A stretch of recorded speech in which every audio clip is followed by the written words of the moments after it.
сәлем достар. Бүгін біз бәріміз таңдай қағатын, бірақ көбіміз біле бермейтін тақырыпты қозғайтын боламыз. Ғарыш несімен қауіпті? Адам үшін ол тек қана шексіздіктер мен жұлдыздар әлемі емес. Ол аман қалу үшін күрес. Ғарышта қара құрдым, метеориттер, әртүрлі жұлдыздар, кометалар және тағы да сондай сияқты заттар болып жатады. Бүгінгі видеода біз радиация қаншалықты залалды, 1 сантиметр болатын зат ғарышта қаншалықты қауіпті болып кететіндігін, Илон Масктың миы неге жетпей жатқандығын және де тағы да сондай сияқты тіпті ғарышта ауа жұтпай тұрса не болатындығы жайлы айтатын боламыз.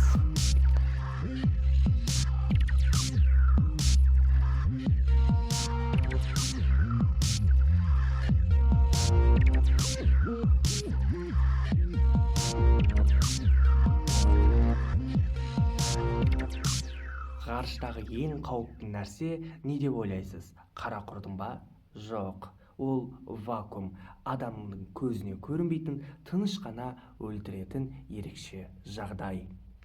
Ғарыш нағыз вакуум емес. Жердегі ең стерильді аймақтан да әлде қайда бос кеңістік. Ол жерде бірнеше километр, бірнеше метрде тек бірнеше аздаған ғана атом мен молекулалар болуы мүмкін. Мәселен салыстырайық, жерде 1 сантиметр куб ауада 25 миллиард триллион молекула бар, ал ғарышта кейде біреу ғана. Ал адам организмі оған қалай әсер етеді? Соған тоқталайық. Егер де ғарышқа кенеттен бара қалсам және де бос кеңістікке келсем, бұлай ауамды ұстап тұрам деп ойламай-ақ қойыңыздар.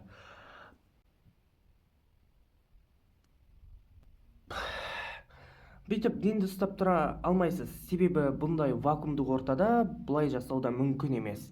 Себебі бос кеңістіктің барлығы, жан-жақтың бәрі бос кеңістік болып тұрғаннан кейін өкпеңіздегі ауа жарылып кетеді. Қаныңыздағы еріген газдар кеңейіп, көпіршіктерге айналады, іштен қайнай бастайды. Тері асты қысымы ісіп, денеңіз 2 есе үлкейеді. Көз, тіл, тері бірнеше секундта кеуіп, жарыла бастайды. 10-15 секундтың ішінде ми оттексіз қалып, есіңізден тана бастайсыз. Ал 90 секундтың ішінде өлім. Тарихи деректерге көз жүгіртейік. 1966 жылы NASA зерттеушісі Джим Леблинг арнайы қысым камерасында жұмыс істеп жатқанда кенеттен құрылғы істен шыққан. Нәтижесінде ол шамамен 14-15 секунд вакуумдық ортаға тап болды. Нәтижесінде не болды? Джим санаулы секундтарда құлап түсті. Ол кейін былай деді: "Мені соңғы естігенім тілім қайнап жатқандай дыбыс шықты" дейді. 14 секундтың ішінде есін жоғалтқан, уақытында құтқарылған арқасында аман қалды. Бұл вакуумде аман қалған санаулы ғана адамдардың бірі және де ең ұзағы. Яғни қарап тұрсаңыз 14 секунд аз болып көрінуі мүмкін, бірақ вакуумдық ортада 14 секунд шыдау бұл өте үлкен көрсеткіш. Арнайы статистика мен зерттеулерге келсек, NASA-ның дерегінше әрбір ғарышкер арнайы вакуумдық ортада жаттығулардан өтеді. Онымен бірге ғарыш скафандры 29600 паскальге дейінгі қысымды ұстайды. Ал жердегі бізде қысым 100 мыңнан асады. Сонда әлде қайда 3-4 есе аз. Одай 1960-2000 жылдар аралығындағы тіркелген жағдайлардың барлығын саралай келе, 12 апат осы вакуумдық жағдайдан тіркелген екен, және де оның 3-еуі өліммен аяқталған. Тағы да бір фобия тудырайын ба? Ғарышта айқайласаңыз, ешкім сізді естімейді. Өйткені дыбыс ауада ғана таралады. Ал вакуумде дыбыс жоқ. Өліп жатқаныңызды ешкім естімейді. Осындай жағдай. Сіз оны көрмейсіз, сезбейсіз. Бірақ ол сіздің денкаңызды зақымдап, жасушаңызды ішінен өлтіреді. Ғарыштағы радиация бұл тұрақты, тоқтаусыз шабуыл, және ол сіз ойлағаннан әлде қайда қауіпті. Сонымен, радиация дегеніміз не? Қарапайым тілмен айтқанда, жоғары энергиялы бөлшекті ағындар. Олар күннен және ғаламнан келеді. Ғылыми түрде айтатын болсақ, Solar Particle Events және Galactic Cosmic Rays. Олар жер атмосферасы мен магнит өрісі бар бөлшектердің 99,9%-ын бөліп отырғызып, жерге тек қана өте аз мөлшерде ғана радиация келеді. Ал ғарышта ондай қалқан жоқ. Яғни сіз ешқандай қалқансыз отырған адамға теңелесіз. Және де алдыңыздан шамамен Хиросима немесе Нагасакиге бомба лақтырылып жатыр деп елестетейік. Енді факт пен статистикаға келетін болсақ, астронавттар ғарышта бір күннің өзінде 1 миллизеверттен астам радиация жұтады. Ал адам өмір бойы бұдан 300 есе аз радиация жұтады. Яғни сен бір күнде өмір бойы өмір сүретін радиация мөлшерінен 300 есе көп радиацияға душар боласың. Қызығы. Ал бізде ғалымдардың зерттеу бойынша адамның организмі, жалпы астронавттар 1000 миллизевертке дейін ғана шыдай алады. Бұның өзі де өте қатерлі, себебі рак ауруын 3-тен 7%-ға дейін тудыру мүмкіндігін арттырады.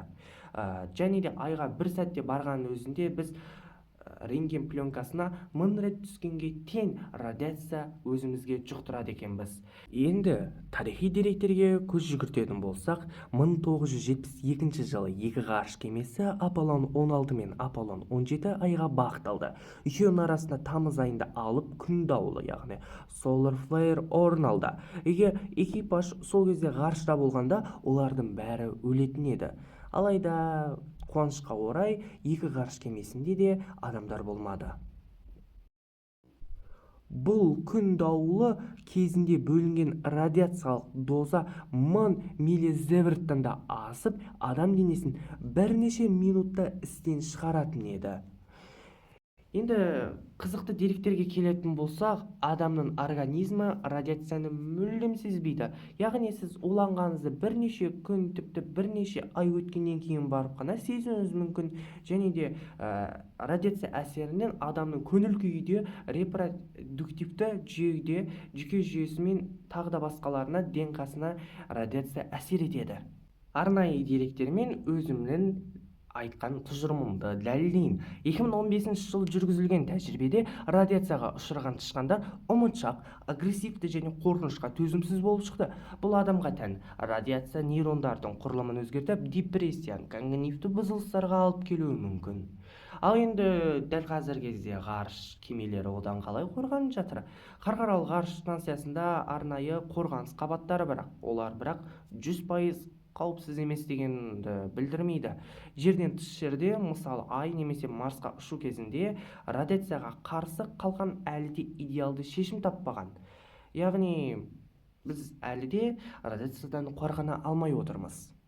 Тағы бір дерек келтірсек, Марс пен Жердің арасында бізде барып қайтуымыз 1 жыл уақыт алады. Ал бұндай қашықтықта бізде 1200-1400 миллизевертке дейінгі радиация дозасын қабылдаймыз. Бұл адам шегінен әлде қайда асып кетті. Сонда Марсқа жетіп, бірақ қайт бара жатқан жолда радиацияның әсерінен өлім құшасың. NASA мен SpaceX бұл мәселені ең үлкен тосқауыл деп отыр, және де Elon Musk та бұл шешімді әлі тапқан жоқ. Сіз ғарышта тек жұлдыздар мен спутниктер бар бос кеңістік деп ойласаңыз, тағы да қателесесіз. Нағыз ғарыш металл сынықтары мен қоқыстардан тұратын хаостық қоқыс алаңы. Және бұл қоқыстар жай мусор емес, олар салмағы бар, жылдамдығы бар, ұшып келе жатқан нағыз оқтар. Енді біздің видеомыздың соңғы және де ең үлкен қауіптерінің бірі болып саналатын қоқыстарға келейік. Жалпы ғарышта жер орбитасында қанша қалдық бар? 2025 жылғы деректер бойынша жер орбитасында оқтұмсық жылдамдығында ұшып жүрген 35 мыңнан астам ірі қалдықтар бар. Яғни бұл дегеніміз шамамен 10 сантиметр. Ал бұдан да кішкентайлар ше. Бізде 1 және 10 сантиметр аралығында 900 мыңнан астам ұсақ фрагменттер бар, және де 100 миллионға жуық 1 миллиметрге дейінгі шаң тәрізді бөлшектер бар. Енді бұл кішкентай мусорлар бізге қандай зиян келтіреді? Айтайын ба? Бұл қоқыстардың жылдамдығы сағатына 28 мың километрге дейін жетеді. Бұл дегеніміз өте көп. 1 сантиметр болат бөлшек осындай жылдамдықпен келе жатып танкіге соғылатын болса, танкінің сауытын тесіп өтеді. Ал енді осындай жағдайларда ұшып жүрген ғарыш кемесін елестетіңіз.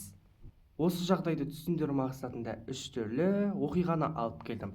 Біріншісі, 2009 жылы АКШтық Enduring 33 пен ресейлік Космос 2251-дің арасында 11,7 км/сек жылдамдықпен соқтығысып, 2300-ден астам ірі бөлшек пен ондаған мың микробөлшек шашылды.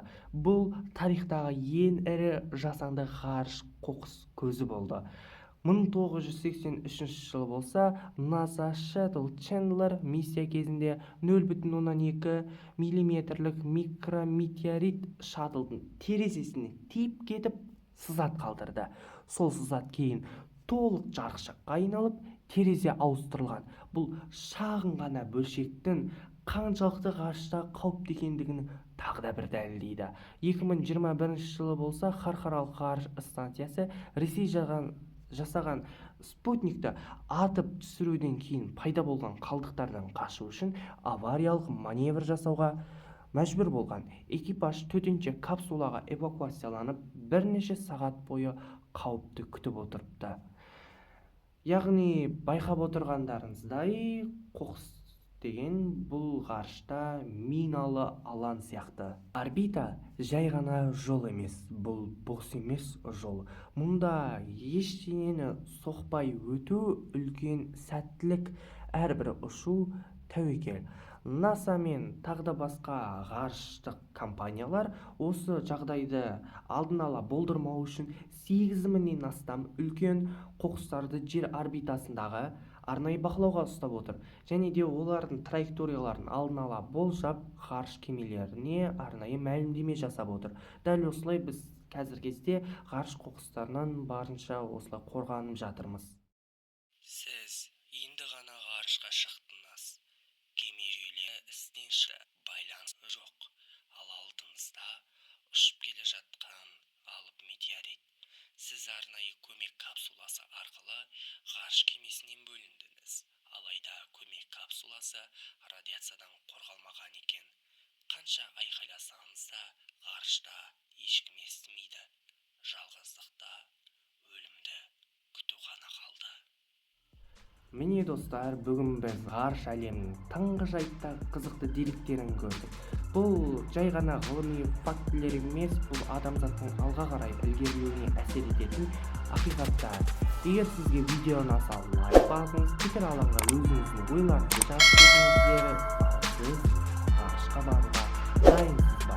Осы тұста комментарийға жазып қалдыңыз, мен дайынмын немесе жоқ, рахмет деп бірге талқылайық.